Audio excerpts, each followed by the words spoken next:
But to be able to allow people to pick where they want it to go and where they want to help is so crucial. And especially when you start looking at the schools, because then we're really encouraging people to help their own kids' school. And then on top of that, what we get is a generational donor out of it. Yeah. Right now, we're at about 92% of all people that have donated multiple times.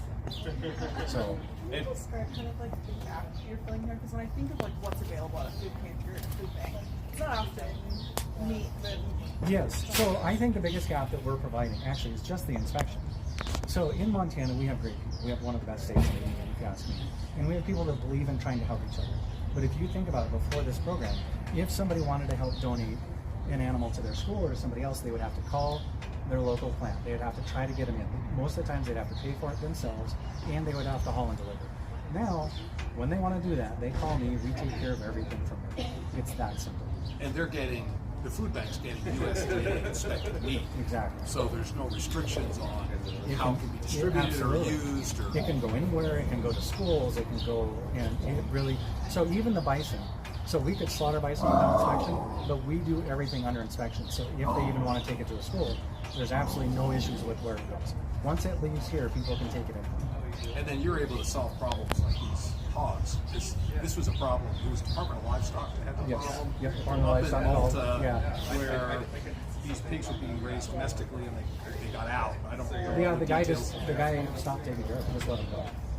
And so they got into the neighbor's barn. The neighbor thought it was a bear. It turns out he was a pig. And so they set up some traps and started bringing them out. A lot more than I wanted at one time. Not gonna lie, but we're about originally? There's 80 of them originally.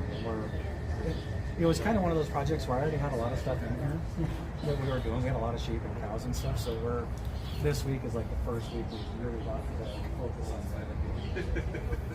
Finally. So, yeah. Can you explain how you make your money? Yeah. We don't. No, we're really good at raising money through foundations and private people that believe in what we're doing. It is, we try to do some custom. So in 2024, 25% of our time was done on custom.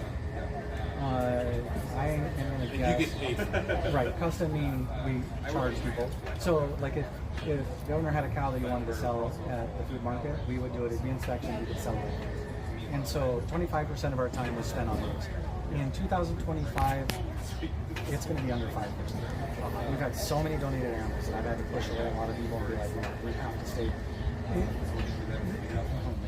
The number of arguments I had with people, because we're a nonprofit, I always let that drive the bus. So when Montana Department of Livestock calls and they said, hey, can you deal with this? And me, I'm like, hell yeah, let's go. And it's really screwed up our schedule, but we're fixing the problem. And on top of that, we're going to get a lot of meat that's going to go out to Montana. And so I think that's more important to me, because of what we're doing and how we're doing it. When we originally set this out, we had hoped to spend about 45% of our time on custom, but we didn't think that we would see this being donated. And so here we are. This is just one problem, and then there were those The illegally crossbred sheep. Yeah. We did 150 of Do you those. remember that story? There was a guy who had imported genetics from Asia, and Russia, crossbred sheep Uzbekistan. up in northern Montana, Just outside of Great Falls, yeah. just outside of Great Falls, and so we ended up with these mutant sheep. That the worst thing that could happen is they get wild, get out. go feral, and interbreed bighorn. Yeah. So It would have ruined we took care of the the problem, content. Yeah. and we fed people.